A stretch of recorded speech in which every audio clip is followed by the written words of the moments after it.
I have a confession to make, and I suppose a lot of us do, us being doctors.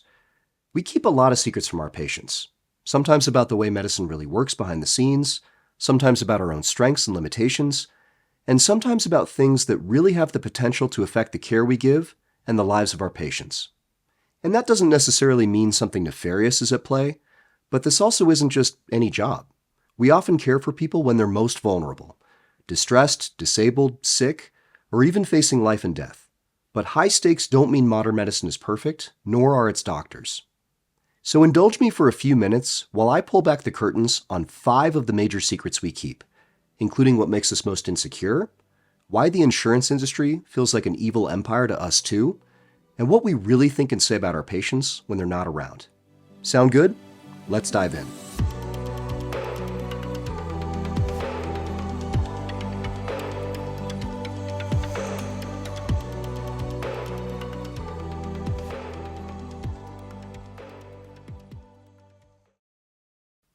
I honestly don't know if the stats or the stories are more horrifying, so I'll let you decide.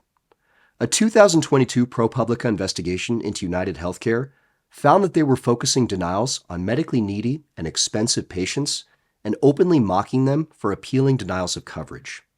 In another case, a newborn baby in the ICU was denied coverage for ongoing intensive care needs, and the denial letter from the insurance company was addressed directly to the baby. Apparently, drinking from a bottle and breathing without a ventilator are adequate reasons to deny insurance coverage.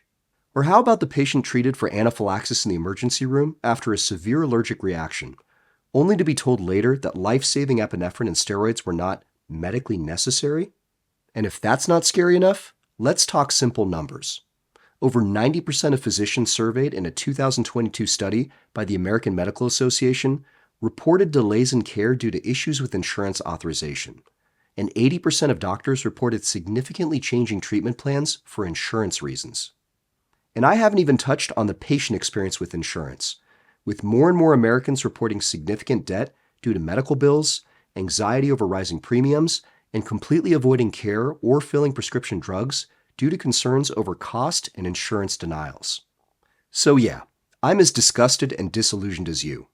Frustration at health insurance companies may be one of our worst-kept secrets. I can't tell you the number of times I've heard colleagues through the walls banging their fists on their desks and yelling at insurance companies over the phone for the right to proceed with routine medical care. It's a huge cause of burnout and a huge suck on our time that we'd much rather be spending with our patients rather than acting as administrators. Ever feel like your doctor is too rushed or doesn't have enough time for you? Yeah, we feel that way too. But what you don't see is that for all the time or lack thereof that we spend face-to-face with our patients, we easily spend triple or quadruple that amount of time trying to get care moved forward. In a 2022 study published by the American Medical Association, surveyed doctors reported spending 14 hours a week, almost 2 full days, dealing with prior authorizations. Obtaining prior authorization is essentially the process of getting insurance approval for planned care deemed medically necessary for a particular patient. And on top of battling with insurance companies, we face unfriendly electronic medical records, endless documentation, endless emails, conferences, department and committee meetings. The list goes on. We're under incredible time pressure, regardless of specialty, and none of us ever feel like there's enough time to spend face-to-face with our patients. And if you add in leadership, teaching, or research responsibilities, we only get spread even more thin. So as much as we want to spend more time with our patients, the truth is that many of us are stretched so thin we barely have time to do what we signed up for in the first place, just practicing medicine. I once read a comment on one of my videos, basically saying that I wasn't allowed to have a bad day because of what I did. The idea being that with the focus required to be a neurosurgeon, I couldn't allow any outside stressors to affect my performance. And while doctors certainly pride themselves on being professional at all times, the truth is that we're normal, imperfect people, dealing with the same issues as everyone else. I'd love to claim that bad days, or good days for that matter, don't affect us, but that just isn't true. Our crazy hours mean that work-life balance can easily get out of whack, and this often puts even more pressure on us to fit in our personal and family needs alongside our professional responsibilities. And if you add in the intense emotional pressures of dealing with very sick people, it's easy to see why doctors suffer from high rates of mental illness, including anxiety and depression. Being a competitive high achiever surrounded by highly intelligent and successful people means that when we turn the focus on ourselves, we often feel like we're not measuring up.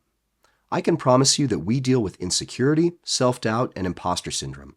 We just don't talk about it or like to admit it. With time and experience, that definitely improves, but none of us are completely free from those feelings. Most people know what they signed up for when they decided on a life in medicine, but I think it's important for patients to know that many of us are incredibly hard on ourselves, and the battle for perfectionism is by definition a losing one. Given all the demands and pressures we face in increasing levels of doctor burnout, you might think that it sacrifices our capacity for empathy, but in my experience, nothing could be further from the truth. In fact, a major reason why doctors experience burnout is precisely because most demands placed on our time take us away from what we signed up to do, which is to care for, and most importantly, care about, our patients. And that doesn't stop when we leave the hospital. At every single social gathering with doctors I've ever been a part of, whether conferences, meetings, parties, the talk always inevitably turns to our patients. Difficult cases we've encountered, soliciting colleagues for advice, or just sincere worry for our sickest patients. We think about our patients when we're not in the hospital a lot. Modern medicine may be under attack from increasing administrative and financial concerns, but I'm happy to say that the things that matter most, compassion and genuine concern for our patients' well-being, these remain fundamental parts of doctors' lives and thinking. No amount of experience, training, or professional accomplishment makes us immune to caring what our patients think about us. I mean, sure, it's a basic human desire to be liked and appreciated by the people we invest our time and energy into. But it's also a really important factor in how we're evaluated as doctors and how our reputations are cemented or undermined. So while it's most important to build rapport and trust with patients for the sake of quality care, we need our patients to know that their evaluations now matter more than ever. Quality metrics are measured more and more in academic medical centers, while private practices and hospital-employed physicians have long been subject to these metrics. Press Ganey scores and patient satisfaction surveys can be huge factors in obtaining leadership roles, promotions, marketing, and our compensation. I can promise you that the myth of the asshole doctor getting away with whatever he or she wants is fading into the past. Misbehavior and mistreatment of colleagues, let alone patients, is no longer tolerated, and our livelihoods often depend heavily on our patients' impressions of us. So if you appreciate the job your doctor is doing, positive reviews help more than you can imagine.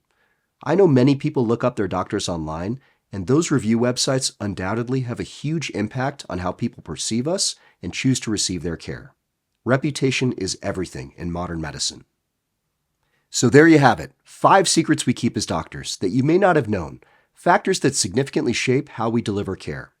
Let me know if you think there's anything I missed, or if you agree or disagree with any of my points.